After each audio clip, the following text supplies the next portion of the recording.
we really have to look at what's actually happening here and how we can find the way forward. I believe that consultation and transparency are the key. The problem that our current mayor has is that he's not actually listening to the citizens of the borough.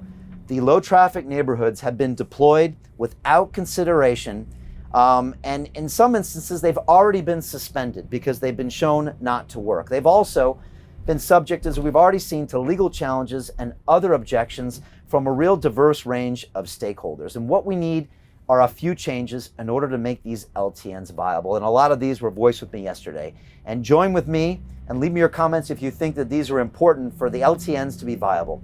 First of all, we need clear and visible signage. One of the biggest concerns that Mark expressed to me yesterday in Ealing is he said, Brian, they're going to put a tiny little sign next to the road. No one's going to know about the charges. And then when I come to visit my grandmother, when I come to visit my children, I'm going to find out the next day that I've been charged. He said that's unfair, and I don't appreciate them doing that. And I think it's an excellent concern, Mark. Next of all, we have to publish the plans for these LTNs before they're being launched. We have to publish them, let the local councils know, let the local citizens know, and be clear about what's happening. As you heard from our ex-ambulance driver earlier, her LTN just showed up with no notice. She woke up and there was an LTN there. I think she had 5 or 6 days notice, and I don't think that's acceptable.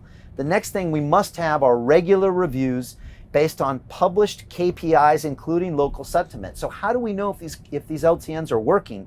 We've got to have a scheduled list of KPIs, and if those are not hit, then we've got to reconsider or remove those LTNs. And again, it could be the emissions. If emissions are going up, we clearly have a problem. It could be a business index. If businesses are suffering on the back of it, we have to reconsider. It could be an overall rate of taxation. If taxes suddenly go up by £1 million in the borough, we have to really think, is that the right thing for our local citizens? And so we really need to have these published KPIs to be able to monitor these things in real time. And in my world, this will be part of my digital first initiative, where these are all digitally done in real time that can be monitored on a website, and you can literally see how these LTNs are performing.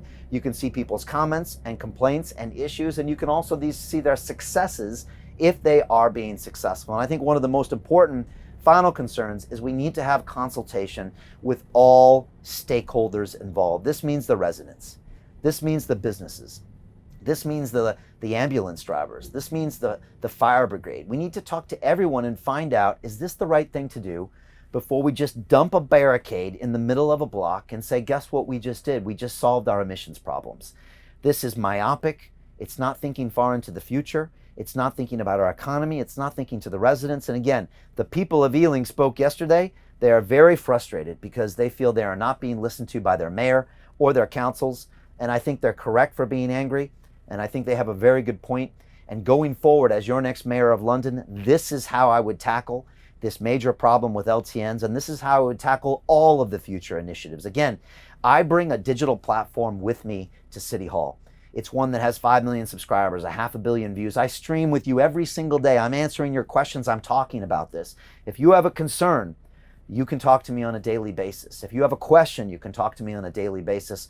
This is a new level of communication that politics have never seen before. And it's something we're super proud of.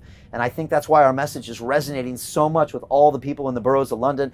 People are honking their horns when we go by. People are shouting out, Brian, we've got you. We're voting for you. We appreciate you. We can see what you're doing. We can see that you care about us.